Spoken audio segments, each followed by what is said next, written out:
Bismillahirrahmanirrahim. In the last lecture, we were discussing hypersensitivity reaction. We discussed type 1 and type 2 hypersensitivity reaction, and we were left with the two other types of the hypersensitivity reactions. So, in this lecture, we will to finish both of the remaining two types of the hypersensitivity reaction, that is the type 3 hypersensitivity, which is also called as immune complex hypersensitivity, and type 4. Type 3 hypersensitivity reaction, it occurs when there is formation of an antigen and antibody complex.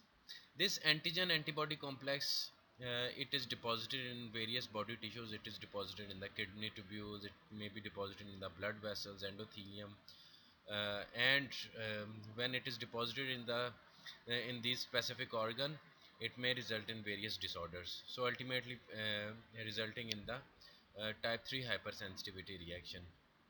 These antibodies and antigen reaction, normally the immune complexes which comprises of antigen and antibody, normally these immune complexes, they are removed by the reticuloendothelial system, but sometimes when they persist, they become deposited in various organs, and two very important organs which I elaborated, they are the kidneys and the blood vessels. For example, if they are deposited in the kidney, they may cause nephritis. In blood vessel, they may cause vasculitis, while in if they are deposited in the joint, they may cause the arthritis.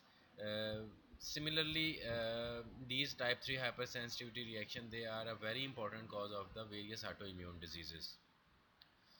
Two points are written at the end of this slide. One is the Arthus reaction and the second one is the serum sickness. Arthus reaction, it is the inflammation that is caused by the deposition of immune complex at some specific site. We call it Arthus reaction after the name of a doctor, Dr. Arthus. And Dr. Arthus was the first person who described this inflammatory response in the animal model. He carried out some experiments, and he injected some animal with an antigen, and with repeated injection of the antigen, there was formation of high level of the immunoglobulin G molecule or immunoglobulin G antibody. And after that, when high levels of immunoglobulin G was formed, the antigen was again injected in the skin intradermally, and after the injection of the antigen, it results in severe hemorrhage and edema at the local site. And that severe hemorrhage and edema, it was on its peak in about 6 hours. So this whole reaction, this was carried out by Dr. Arthus, and that's why it is called as Arthus reaction. So what is the basis of this Arthus reaction? Initially he injected the antigen, and the antigen injection, that was followed by the formation of the antibodies. So antigen and antibody complex was formed. Complement system, it binds to the antibody. So antigen, antibody, and the complement, they were deposited in the local blood vessels. There was the infiltration of the various inflammatory cells, polymorphonuclear cells, and it also resulted in the clumping of the platelets in the blood vessels. So these all reaction, they resulted in the vascular occlusion, they resulted in the hemorrhage and local death of the tissue or the local necrosis of the tissue. One very important clinical example of this Arthus reaction is the hypersensitivity pneumonitis, that is associated with a very important disease you people will study in fourth year MBBS, that is called as farmer's lung. Uh, Apart from the farmer lung, there is also another important example of the hypersensitivity pneumonitis, that is called as the wheat miller's lung, woodworker's lung. So these are the various forms of the pneumoconiosis, and they will be discussed in detail in the fourth year MBBS. Apart from the Arthus reaction, another term is written, that is the serum sickness. Remember, in Arthus reaction, I told you that the immune complexes, they were formed at a localized site, at a specific site. While in case of the serum sickness, Arthus reaction was localized, while in case of serum sickness, it is a systemic inflammatory response to the various immune complexes which are deposited in the various parts of the body. Uh, in Arthur's reaction, let's suppose only a particular site of one limb is involved, while in case of the serum sickness, whole of the system, whole of the systemic circulation that may be involved. In after a foreign antigen that is injected, the antigen that is excreted slowly, and when the antigen that is excreted, it will result in the formation of the antibodies. So antigen and antibody reaction will occur. It will result in the formation of the immune complexes, and these immune complexes, they may circulate through the blood vessel and then be deposited at the various sites of the body. Typical, if we talk about the typical type of the serum sickness reaction, it may cause a few of the very important symptoms. One is fever followed by pain in the joints, that is called as arthralgia. Similarly, it may result in enlargement of the lymph nodes, that is called as lymphadenopathy. It may cause enlargement of the spleen, that is the splenomegaly. Apart from these few reactions, yes, it may also cause the urticaria like illness. It may cause increased blood level of the eosinophils, that is the eosinophilia. But the eosinophilia, it may occur a few days later, usually after about 10 days or so. The eosinophilia can occur. uh, Serum sickness is the point the important point to note here is that the serum sickness, although it is classified under the subheading of type 3 hypersensitivity reaction, but we can call it as an immediate type of the hypersensitivity reaction, because uh, the reaction or the symptoms, it occurs immediately once the antibody antigen complex they are formed. Yes, uh, the formation of these antigen and antibody complex, it may take 10 days or 14 days, but once the antigen and antibody complexes are formed, immediately the hypersensitivity reaction will occur. So this is the reason it is classified under the subgroup of the type 3 hypersensitivity reaction. So this is the brief mechanism of the type 3 hypersensitivity reaction. You can see on the towards the left of your picture, towards the left of the screen, there is this triangular shaped antigen along with the Y shape antibodies. In the next part of the picture, antigen and antibody complexes, they are formed. These antigen and antibody complexes, in the next part of the picture, they are present inside the blood vessels, where they are deposited to the endothelium. Once they are deposited in the endothelium, they may cause the damage, resulting in the breakage of the integrity of the endothelium. Ultimately, RBCs, they may be released, the neutrophils, they may be released. These neutrophils, they cause further injury. As you all know that these neutrophils, they have a double-edged sword. So this is the brief mechanism of the type 3 hypersensitivity reaction. Whenever the pathogenesis of type 3 hypersensitivity reaction is asked, do remember this picture, and when you remember this picture, you can easily explain the pathogenesis of type 3 hypersensitivity reaction. So again, the Arthur's reaction, the same thing. It is the deposition of the local deposition of the immune complexes, and those immune complexes comprises of antigen, antibody, and the complement system that is deposited in the vessel wall. Clinical manifestation इसकी मैंने आपको पहले बताई है कि दो तीन बहुत important condition है which you will study in the 4th year MBBS. They are termed as the hypersensitivity pneumonitis, and hypersensitivity pneumonitis mein there is farmer's lung disease, there may be cheese worker lung, and there is wheat miller lung disease. Tetanus immunization is also a type of this type 3 hypersensitivity reaction. A very important example of this type 3 hypersensitivity reaction, for example, if a person is immunized with tetanus, and tetanus antigen is given on one side, and tetanus immunoglobulin, if again it is given on the same side, it may result in the formation of this Arthus reaction. That's why the tetanus vaccine and the tetanus immunoglobulins, they are given on different sides, so as to prevent the type 3 hypersensitivity reaction or this Arthus reaction. If both the antigen and the tetanus immunoglobulin, they are given on the same side, it will result in the formation of the antigen and antibody complex and the localized Arthus reaction. Serum sickness, again the same things which I elaborated in a few minutes ago.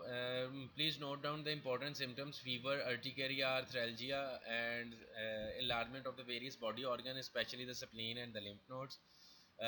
इसके बारे में भी मैंने बताया था कि Aldous तो reaction तो इमीडिएटली होगा, but it is typified under the subheading type 3 hypersensitivity reaction because it takes some days.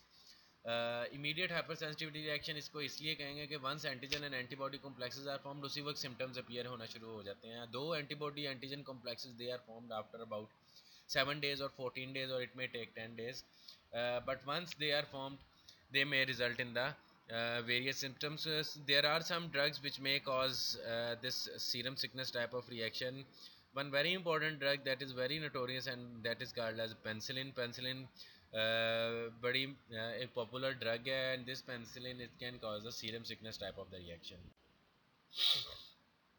These are the important example of the type 3 hypersensitivity reaction. Type 3 और type 2 का important point ये है कि इसकी इन दोनों hypersensitivity reaction की diseases last में पूछी जाती हैं एग्जाम में कि which one of the following is an example of the type 3 और type 2 hypersensitivity reaction. So type 3 hypersensitivity reaction के examples ये हैं that may include glomerulonephritis, rheumatoid arthritis, systemic lupus erythematosus denoted as SLE, IgA nephropathy, and hypersensitivity pneumonitis.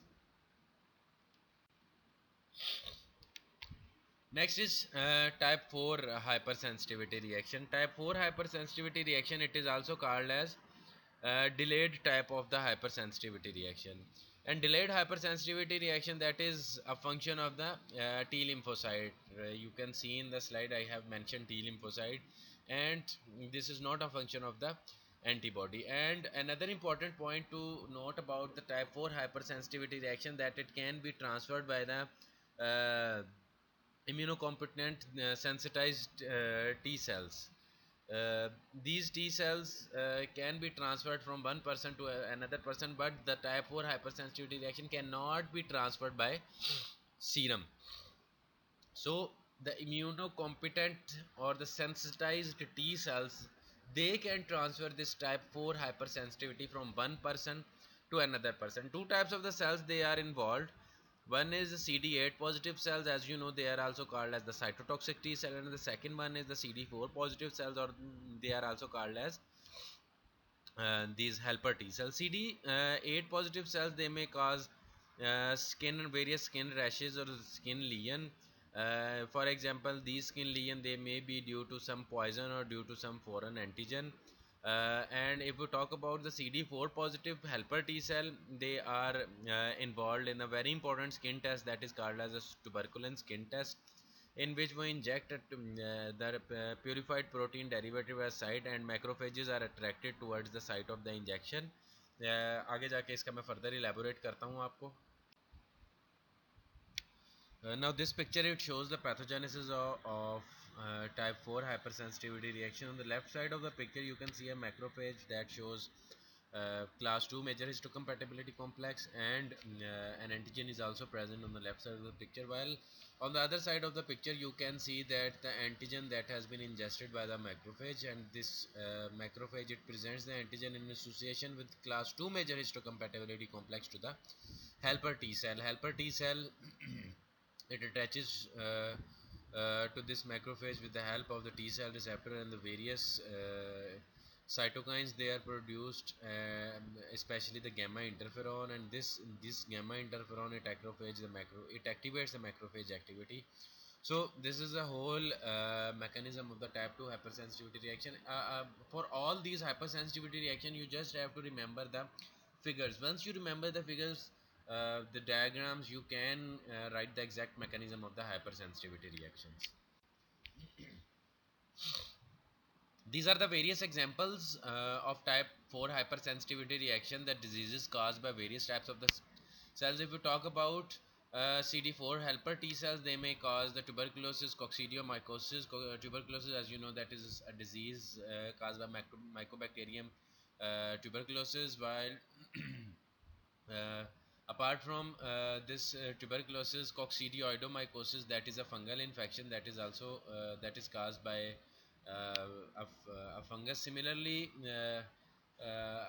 a skin test that is called as tuberculin skin test, that is that also shows the type 4 type of the hypersensitivity reaction, in which a purified protein derivative that is injected subdermally, and after 3 days the result of the test that is red.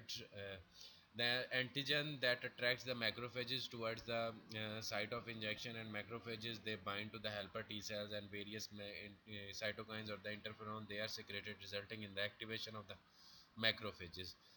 If we talk about the CD8 positive T cell, they may cause a contact dermatitis. Contact dermatitis, it may be due to various drugs, they may be due to some jewelry or some poisons, especially the poison ivy. Similarly, CD8 positive T cell, it may cause erythema multiforme, Steven-Johnson syndrome, or toxic epidermal necrolysis. All these three things they are the same, but their grades vary. For example, erythema multiforme is a very localized kind of hypersensitivity reaction, while in Steven-Johnson syndrome there is systemic involvement.